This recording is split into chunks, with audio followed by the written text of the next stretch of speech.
Hello, Griffins. Welcome to the Griffin's Nest. I am so excited to continue the story with you guys. Thank you so much for tuning in. And we are here to knock out another chapter of Hocus Pocus 2. You have been listening to Medieval Fantasy Music Library of Assume, Folk and D&D by Raven's Gold. Link about to show up in chat in just a second.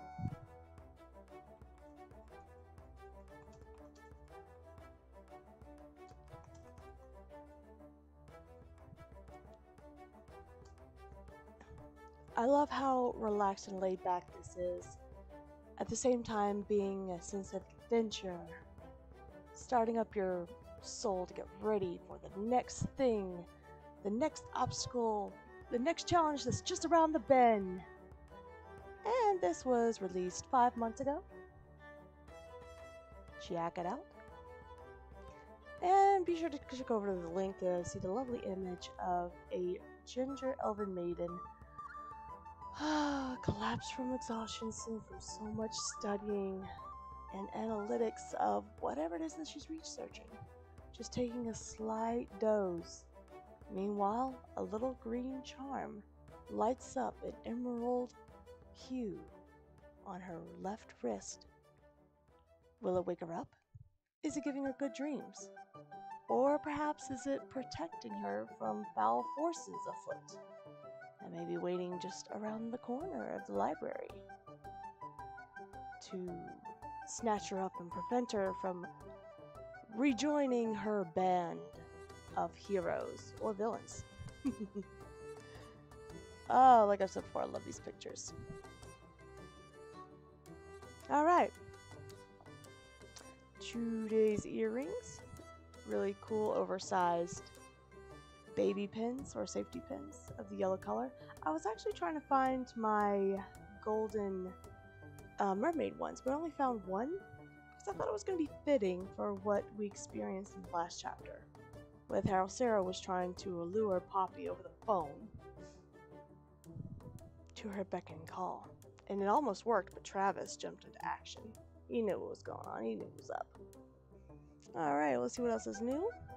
I got this yesterday on a bit of a whim. We went shopping, and oh, this thing is incredibly soft. I got it at Sam's Club. It is a cozy white wolf snug, and it's very, very soft. I mean, very much cat approved in this house. If you guys are following me on Twitter, be sure to check it out later. I will show you a video of how it's Maelstrom approved. Oh, I was trying to scoop Gracie up to join me to sleep last night, but she curled up in this thing in my spot downstairs on the couch, and oh, she put her head down. She was so comfortable. She loves it. And yeah, just it's all around making everybody happier and warmer and cozier. It was only $20, but I already had some money on our card that we put it towards it, so essentially I got it for $15. And yeah, I'm about to fold it over, give her a little bit of extra warmth as she curls up in my lap. And that is Gracie, y'all. Alright, without further ado, because I love saying that, we're going to run one more quick ad so that we have them out of the way as we read the story, and then we'll get into the chapter. See you in a moment. Hashtag for the kids.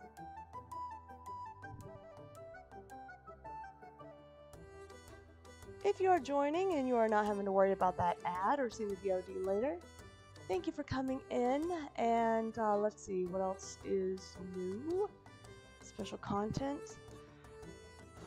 When shopping yesterday, I went to the eye doctor, got some new glasses ordered. I'm so excited about those. And we had to sign up for, well, we didn't have to, but we decided to sign up for a special plan to pay it off. And it's another one of those, pay it off as quickly as you can before the interest kicks in. But for everything that I'm getting, I'm going to take such good care of them. The glasses are going to be awesome. Can't wait to show you. They are ideal for my stigmatism, because I have a major one here in this eye, more so than the right eye. So they're specially made for that. They change shading whenever I go from light to darkness. So, you know, I'm good in the sunlight, and they'll also be very safe and helpful when I'm driving at night. That combination ran me up to $339 out of pocket, but it is a lot better than the over $1,000 it was going to originally be, which was then covered $300 from that. And if insurance hadn't kicked in, I would have been looking at over $700. I'm just happy about that. Anyway, I've been due for a new pair of glasses for a while, and they're also Blu-ray blockers as well, so they're going to help me in all sorts of environments and sides of me. So anyway, they're really cool. Can't wait to show you. If you happen to have a place called My Eye Lab near you, I highly recommend them. They work really well with you, at least my location does, whether you have insurance or not, to get you the glasses that you need. And they tend to give free eye exams and BOGOs, or buy one, give one half offs. And yeah, they're doing their own thing as well as working with vision insurance. So check it out. I know they take Anthem, Care Credit, and Care Source. Anyway, check it out. That rings a bell with you. I highly recommend them. Alright, that's my tidbit for now. We are currently still at $307 raised for this year for the $370 goal. So if you can support and do a donation today, that would be great.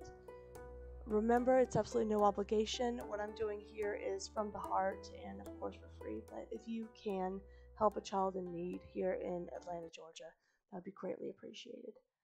Alright, without further ado, I want to check over everything else. I just want to check out my sound bars. Sound bars looking good. Alright, as you guys know, we are no longer playing the music while I read. Alright. So, we last left off on cell binding, where Sarah tried to learn how to use a phone and cast her spell, her singing voice, on Poppy. Whose phone does she have? Isabella's, who's now a cute little Boston Terrier dog. Let's see what happens next. If you're following along in the book, we are on page 368, and this is a picture of Poppy. At least I'm pretty darn sure that's her. I feel that she's definitely got her dad's hair and her mother's height, and I can't wait to see what's up next. We're looking at 13 pages of work, of reading. Anyway, the plot thickens. Let's go. Don't let my resting witch face fool you. 20 minutes later, Travis, Isabella, and I sneak past the houses near the common. We go in a single file because we're trying to be covered. So when I spot Jenny and a couple other soccer girls from school walking in step in a clump, I hold out one arm to keep Travis and Isabella back. I peer around the corner of the brick building we're hiding behind. Katie isn't with them, but the 5 girls don't seem to be talking to each other anyway. There's something wrong with them, I hiss. Each girl hums the same eerie tune, and they make their way slowly across the square.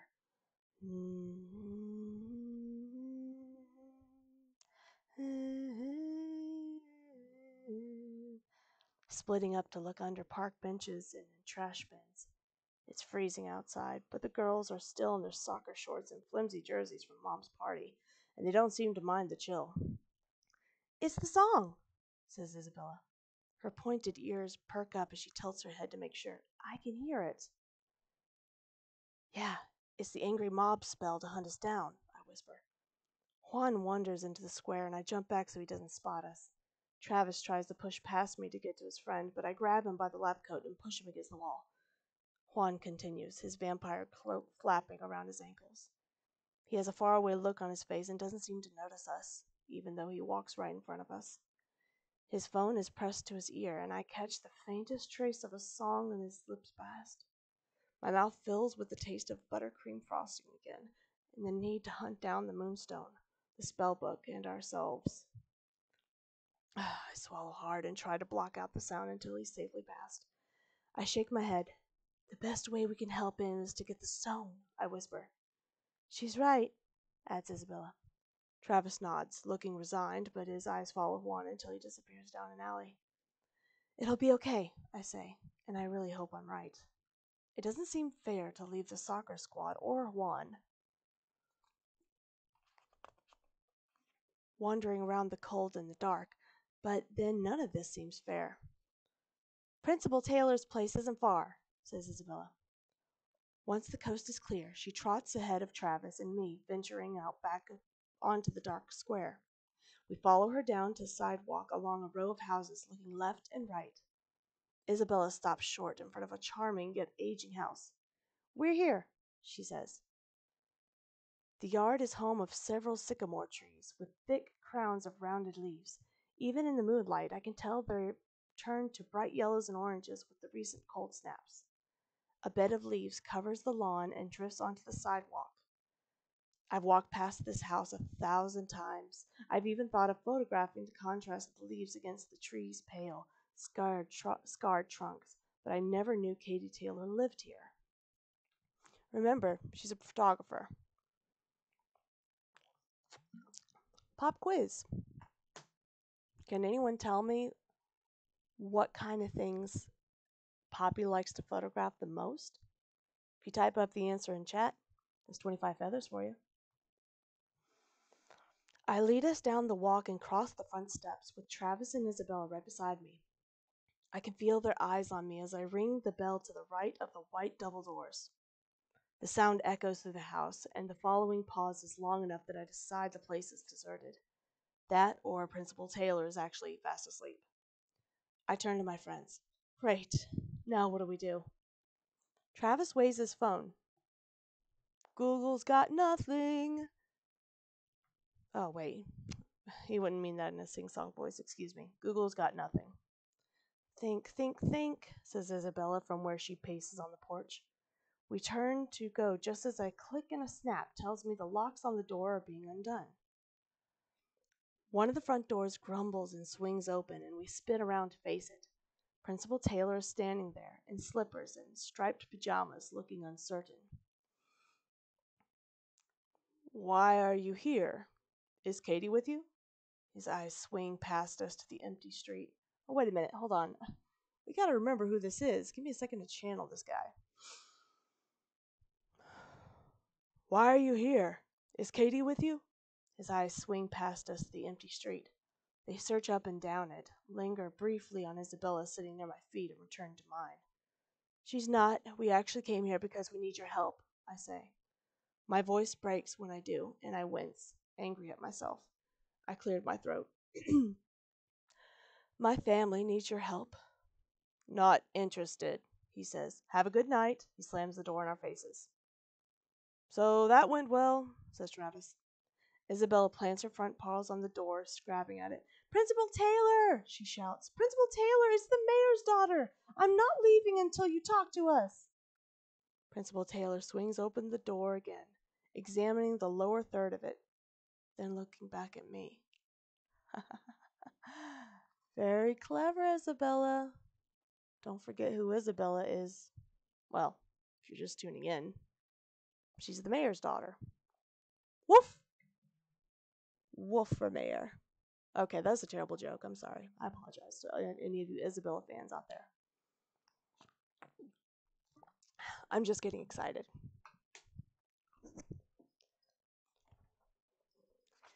If your dog has scratched the paint, tell Isabella Richards that I'll charge City Hall, he says dryly, looking around for her and obviously not realizing she's literally right under his nose.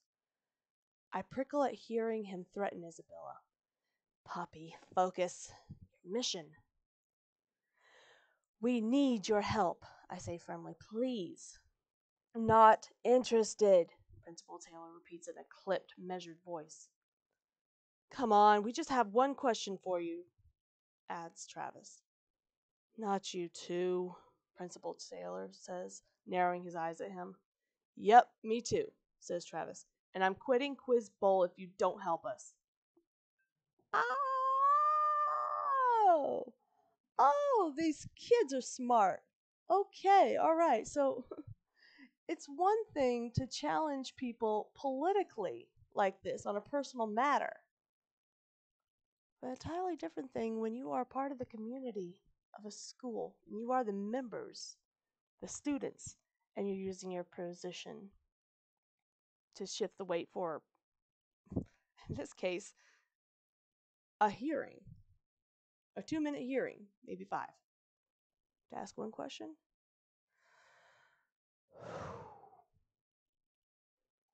I think Principal Taylor knows what's up, and he's dreading what they're about to say. Otherwise, he'd probably be more caring. But he's probably also fairly sleepy, too. But anyway.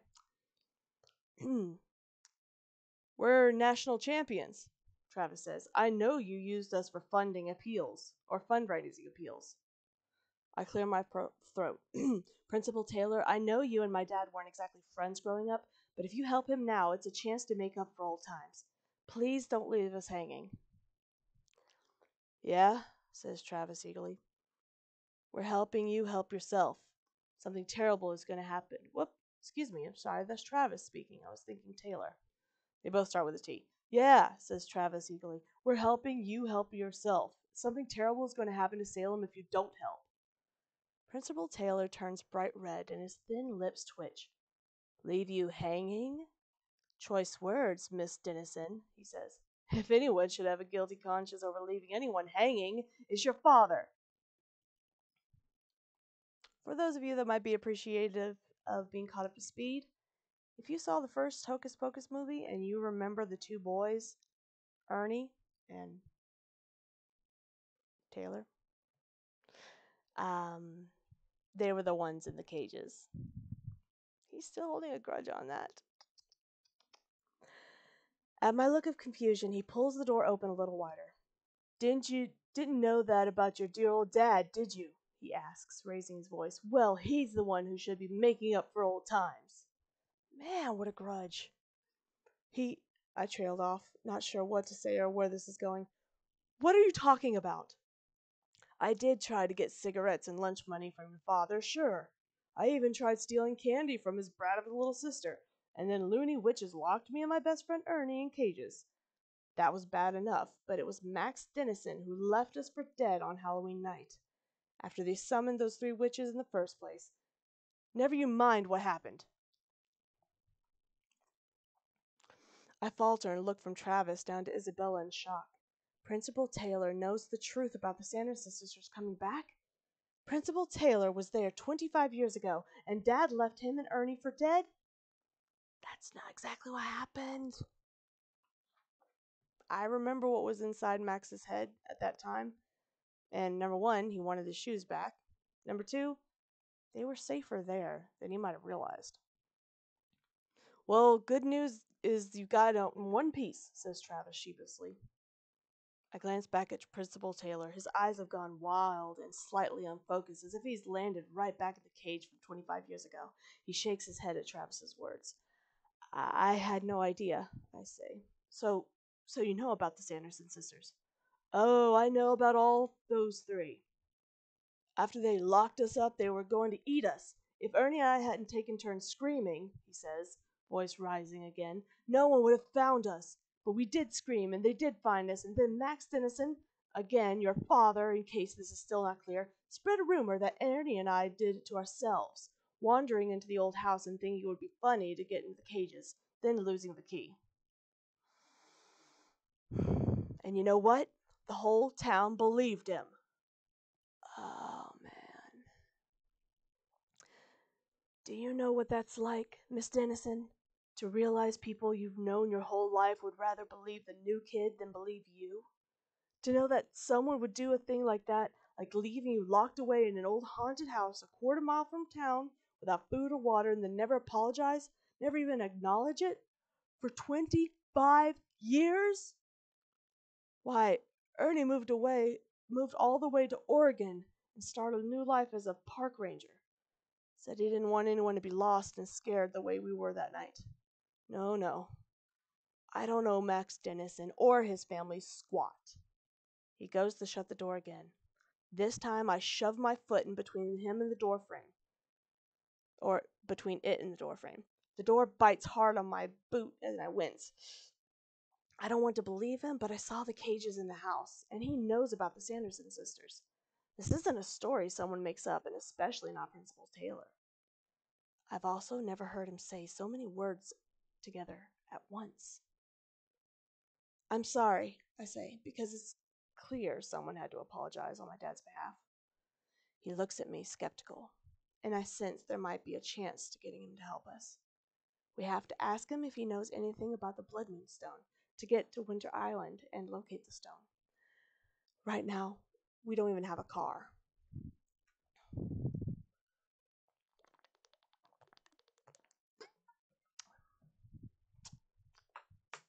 Again, I've done this to myself, but I want to stay consistent with Poppy's voice, and she's causing me to drink a lot of water. Also, it's just good for you. I promise I didn't know, I say. But since you've encountered the witches before, then you'll believe me when I tell you that they're back, right here in Salem. They're back? His face goes ghostly pale. Yes, my mom and dad and aunt are in hell right now, and the witches are out there doing who knows what, and they turned Isabella into a dog. It's true, she says. Principal Taylor screams, ah! And jumps a foot in the air at the sound of her voice. Do you know anything about a blood moonstone? Is there one at the lighthouse? She asks him. She's so casual. He stares at her and stammers incoherently, and then his eyes sweep the night air behind us. I don't know anything about that, he says, but you shouldn't be outside, and neither should I. We're not safe. Go on home. Go! Katie's out there somewhere, probably under their spell. Don't you want to help her? Says Travis. Katie is just fine, Principal Taylor says, narrowing his eyes at us, but his hands tremble as he raises it to close the door. But what about everyone else? I ask. They'll be fine come morning, he says. They were last time. This is different than last time, I insist. He leans forward, then, just over the threshold. I wouldn't know, he says gruffly. Last time I was locked in a cage. I take a step back and he slams the door in our faces. Then I hear the sound of the locks being bolted and heavy footsteps receding quickly into the house. I kind of wonder if he's going to call Ernie. How far is Oregon from Salem, Massachusetts? Well, that didn't go as planned, says Travis. We're screwed, I say, totally and utterly screwed. That was some heavy stuff, he says. Maybe your dad was the jerk face, Pops. Apparently, I say. Is there an old saying about how history has two sides? Now how are we going to find the Blood Moonstone? Isabella chimes in. It could be anywhere on Winter Island. We could spend months looking. Not to mention at the expense of, okay, they don't have a car, sure, but the witches have a way to fly to the island. They're probably already there. Sorry, Gracie, I gotta rotate legs. Oh, she's kind of enjoying herself here and just trying to keep her comfy.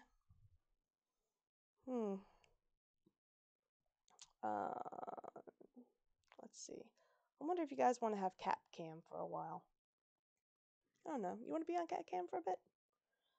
Alright, how would you guys like that? A little eyeball on Gracie while I continue the story. See how well this works. Okay, that might work. I want to see how she's like. Yeah, oh, I want all the pets. I want all the pets. Yep. Alright, get comfy, pretty girl. Come on, get comfy. Alright, pretty girl. Oh shoot, where was I? All right. Apparently, I say, isn't there an old saying about how history has two sides? Now, how are we gonna find the balloons? Now, how are we gonna find the Blood Moonstone? Isabella chimes in. It could be anywhere on Winter Island. We could spend months looking. Well, I guess it's at least that's a start, I say. But how do we get there?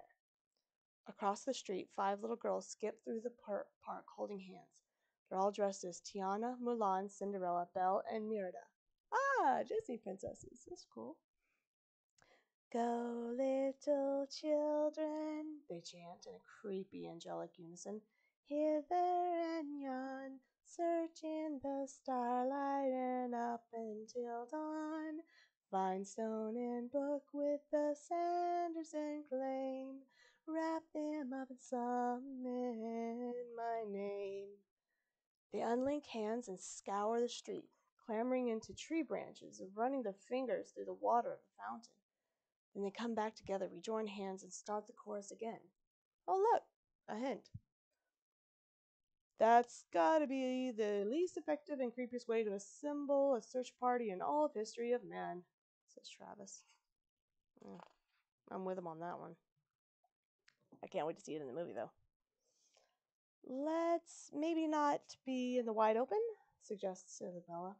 We step away from the front door and crouch behind a tree. What now? I whisper. Even if Winnie has her little mob find the moonstone before we do, we still have this, Travis says, motioning to the spell book in his hands. Right. Maybe you shouldn't be waving that around. Just a thought, I say, watching as another group of kids in costumes races through the streets chanting the Sanderson spell in unison. Travis chuckles sheepishly and tucks it under his lab coat. Good call. I keep forgetting that he's wearing a lab coat.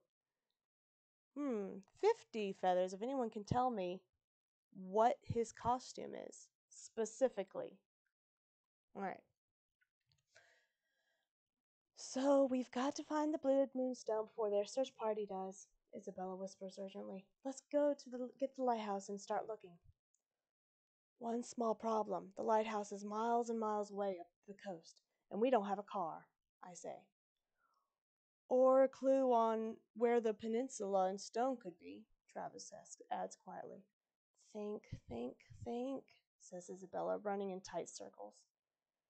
I wonder if that actually works for anyone. I know it worked kind of for Winnie the Pooh.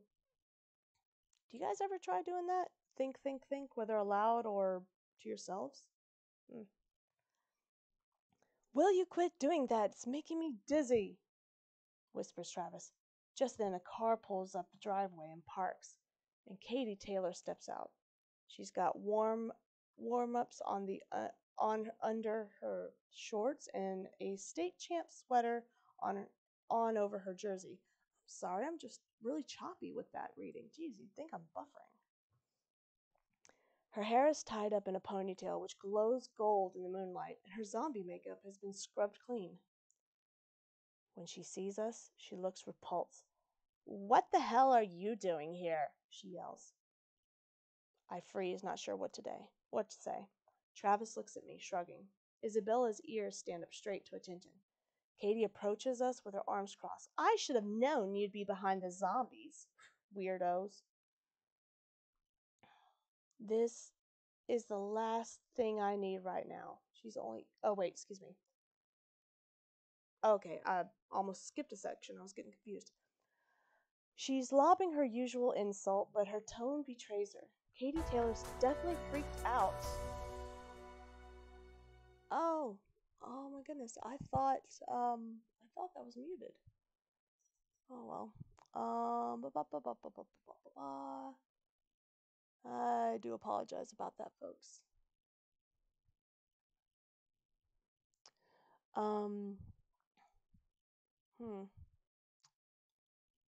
I guess I'll have to fix that later. Welcome to the stream. Sorry about that. I know that's an unusual welcome, but the alerts and mutes are supposed to be muted when I'm reading a story. But anyway, welcome to the Griffin's Nest nonetheless. And yeah, I'm going to go ahead and continue the story. We're actually almost done. Just about 5 pages left to go. All right, so Katie has approached. She's freaked out. Alright, not surprised. She's lobbing her usual insults, but her tone betrays her. Katie Taylor's definitely freaking out. This is the last thing I need right now. She's only inches away, and Travis and I step aside and let her pass. She beelined up to her front door.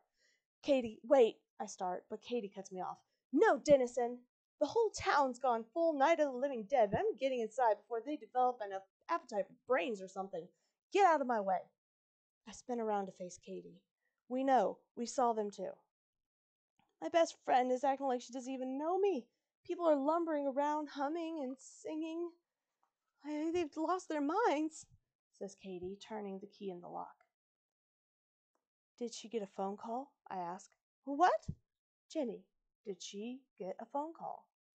Did you see her pick it up? Katie leans against the door, huffs, and turns to face me, rolling her eyes. Sorry, I'm trying to huff and puff left and less in the mic. Yeah, why? We know what's happening here, I say, and we're trying to fix it. We can save everyone, including Jenny. But we need a ride, Travis says. Katie scoffs. Why would I give you guys a ride anywhere? Forget it. I'm out. Coward, says Travis. Katie freezes. Pretty pathetic for the captain of the soccer team to run and hide when the rest of the team needs her, Travis says in a louder voice. Where are you going with this? I whisper to Travis. Trust me, he hisses out of the corner of his mouth. Katie turns, eyes narrowed. You don't know the first thing about team sports, nerd. I know that when your team's out in the pitch and the other guys have you on your heels, the captain isn't supposed to hand their armband off to someone to take a seat on the bench until things get easier. Travis takes a step forward. The captain's supposed to push through it, get ahead, find a way to stay in the game. The field's for those who can. The sideline is for those who cannot. Katie seems to thaw a little at his words. Good going, coach. Where did you get all that? I whisper.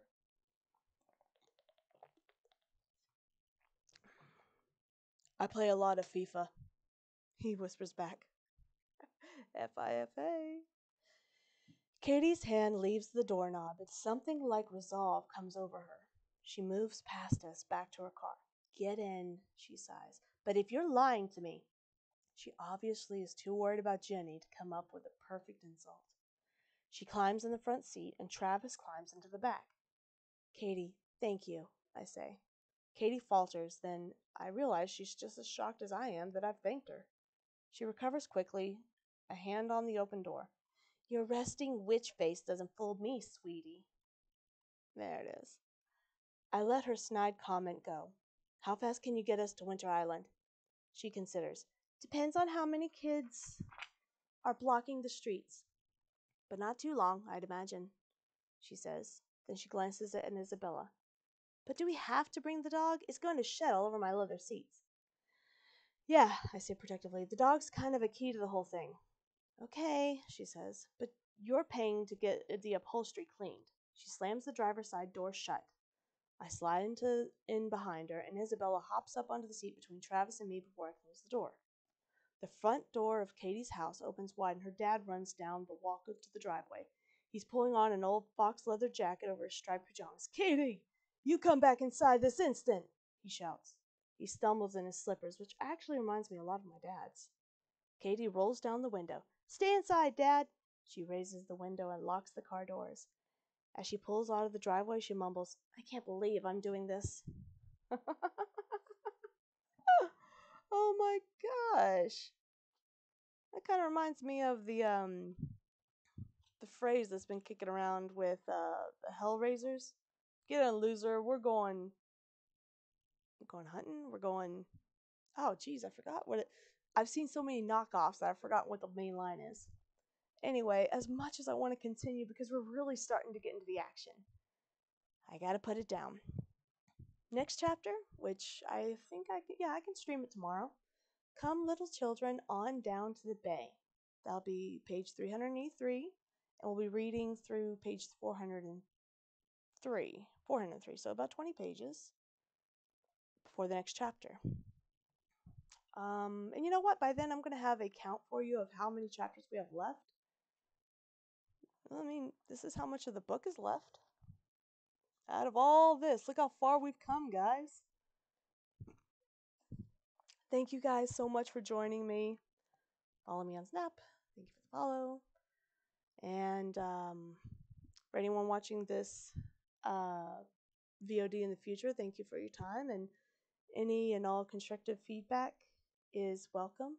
And I hope to see you back real soon here on the Griffin's Nest. Bye bye bye bye bye bye bye bye bye bye bye bye bye bye bye bye bye.